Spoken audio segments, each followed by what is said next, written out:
Let's go back now to the recent history of US President Donald Trump's aggression on Iran, where it started, how it started, and what it eventually led to. Well, US President Donald Trump used Truth Social to online and sometimes expand America's goals in Operation Epic Fury.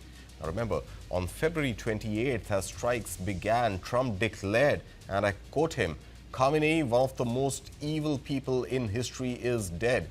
This is not only justice for the people of Iran, but for all great Americans and those people from many countries throughout the world that have been killed or mutilated by Khamenei and his gangs of bloodthirsty thugs," unquote.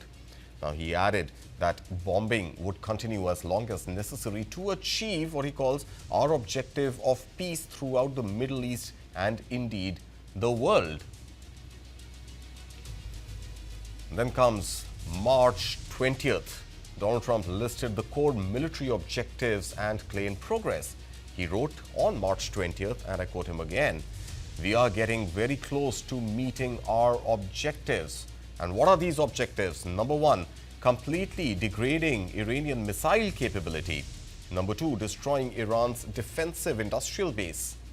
Number three, eliminating Iran's Navy and Air Force. Number four, never allowing Iran to get even close to nuclear capability.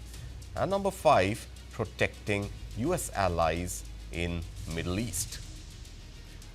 Now, as the operation continued into early April, the tone sharpened. Remember, on March 31st, Donald Trump urged countries that did not help in US-Israeli strikes on Iran to buy American oil and go to the Strait of Hormuz and just take it. He wrote, and I quote, "All of those countries that can't get jet fuel because of the Strait of Hormuz, like the United Kingdom, which refuse to get involved in the decapacitation of Iran, I have a suggestion for you. Number one, buy from the United States. We have plenty. And number two, build up some delayed courage. Go and take the strait and just take it." Now, Trump later on, early on, in fact, on April 5th, said a crew member caught behind enemy lines after Iran shot down his F-15 fighter jet is now safe and sound after being rescued by the US military. Also on April 5th, the same day, Donald Trump used offensive language to warn Iran. He said, and I quote, "Tuesday will be power plant day and bridge day all wrapped up in one in Iran."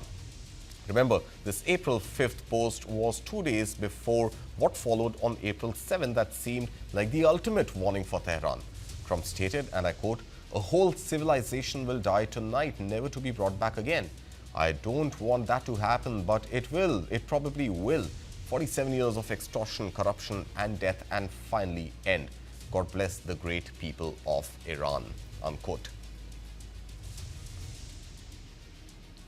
And US President Donald Trump announced the start of major military operations against Iran in a rapidly escalating conflict that began, remember, on February 28th. What followed was a series of intense airstrikes, the killing of Supreme Leader Ayatollah Ali Khamenei, heavy damage to Iran's military infrastructure, and ongoing threats over its nuclear program and the Strait of Hormuz.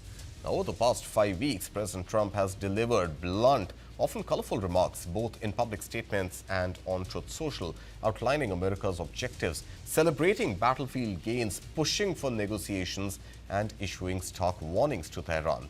Here are some of the key reactions from US President Donald Trump in recent weeks.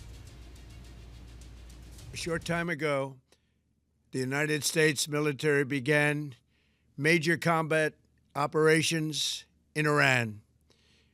Our objective is to defend the American people by eliminating imminent threats from the Iranian regime, a vicious group of very hard, terrible people. The regime's conventional ballistic missile program was growing rapidly and dramatically, and this posed a very clear, colossal threat to America and our forces stationed overseas.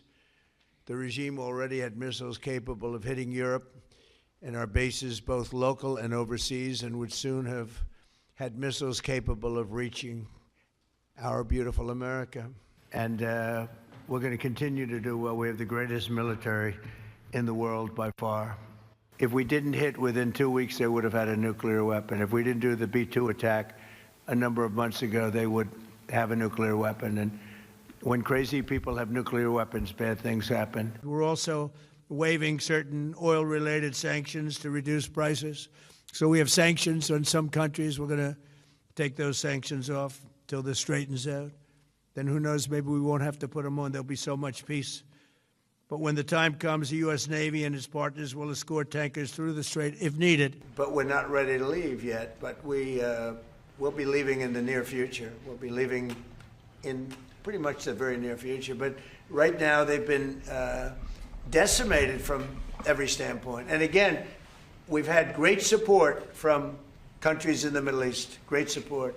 But we've had no support from, essentially, no support from NATO. They don't know what's happening. Their Navy's gone, their Air Force is gone, their anti-aircraft is all gone, it's all gone, their radar is all gone, their leaders are all gone, the next set of leaders are all gone, and the next set of leaders are mostly gone, and now nobody wants to be a leader over there anymore. We're having a hard time. We want to talk to them, and there's nobody to talk to.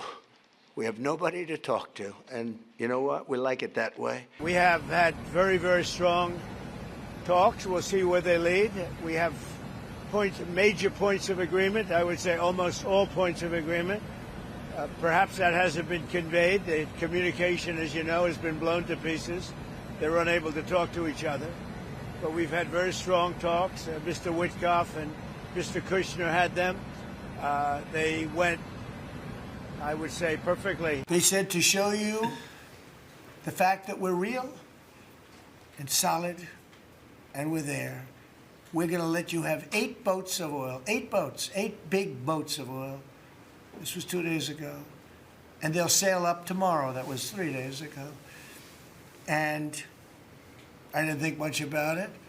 And then I watched the news, and they said, a very good anchor, actually. Happened to be Fox. But I watched it, and he said, something's unusual happening. There are 8 boats that are going right up the middle of the Hormuz Strait. 8 big tankers are going loaded up with oil right through. And I said, well, I guess they were right, and they were real. And I think they were Pakistani flagged. Yes. And I said, well, I guess we're dealing with the right people. And actually, they then apologized for something they said, and they said, we're going to send 2 more boats. They want to make a deal. The reason they want to make a deal is they have been just. We're negotiating now, and it'd be great if we could do something, but they have to open it up. They have to open up the strait of Hormuz. And now today they gave us as a tribute, I don't know, I can't define it exactly, but they gave us, I think out of a sign of respect, 20 boats of oil, big, big boats of oil, going through the Hormuz Strait. And that's taking place starting tomorrow morning. I would only say that we're doing extremely well in that negotiation, but you never know with Iran because we negotiate with them and then we always have to blow them up. Thanks to the progress we've made, I can say tonight that we are on track to complete all of America's military objectives shortly, very shortly. We're going to hit them extremely hard over the next 2 to 3 weeks. We're going to bring them back to the Stone Ages where they belong. In the meantime, discussions are ongoing. Regime change was not our goal. We never said regime change, but regime change has occurred because of all of their original leaders' death. They're all dead.